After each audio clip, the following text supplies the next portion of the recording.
Namaskaram. Welcome to the new episode of KSHETRA series by NIRVIKALAPA. Today we journey to one of Bharat's most beloved and sacred kshetras of Pandharpur, a land where devotion breathes through every street, every pilgrim song and every grain of dust. On the banks of holy Chandrabaha river stands the ancient Vittal Rukmini temple, where countless devotees have come for centuries not only to worship but to experience a Lord who is believed to wait for his devotees.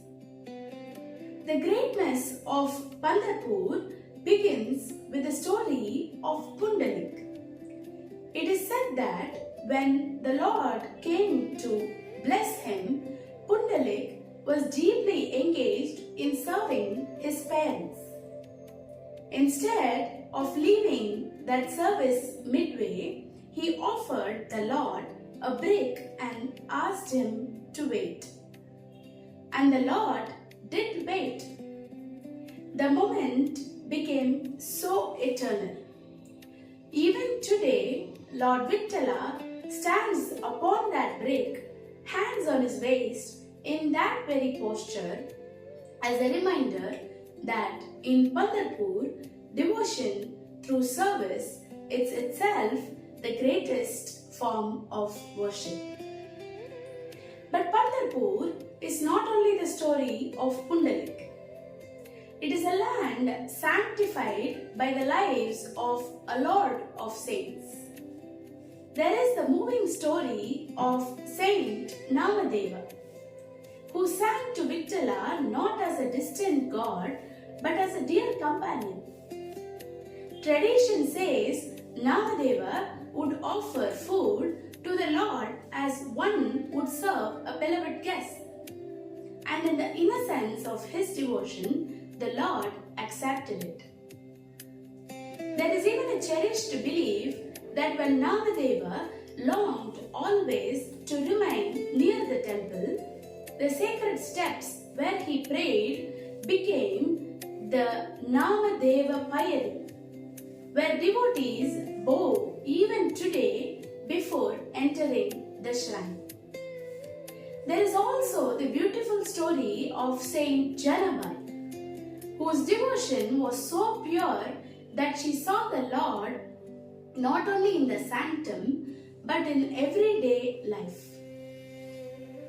In tradition, Vittala himself is said to have helped Janabai with her household chores, grinding grain, sweeping and serving, revealing a profound truth that for the true devotee, God enters even the smallest acts of daily life. And then there is Saint Tukaram, whose abhangs still echo through Pandharpur. It is believed that Vittala protected him, guided him, and received his songs as offerings of the heart. Through saints like Tukaram and Saint Dhyaneshwar, Pandharpur became the very soul of the Bhakti movement. As one enters the temple, the atmosphere itself feels steeped in centuries of prayer. Devotees bow at the Namadeva Payari, pass through the mandapa filled with abhang and move towards the sanctum. And there stands Lord Vittala, radiant, crowned and poised upon the brick. His form is unlike any other, neither seated in royal grandeur nor distant in abstraction, but standing in loving patience. One of the most extraordinary features of this temple is the intimacy of its devotion. In many temples, one stands far from the deity. But in Pandharpur, tradition has long preserved the rare grace of drawing close to the Lord, even touching his feet. It is as though the boundary between the human and the divine softens. Beside him is the shrine of Rukmini, who is lovingly worshipped as Rakumai.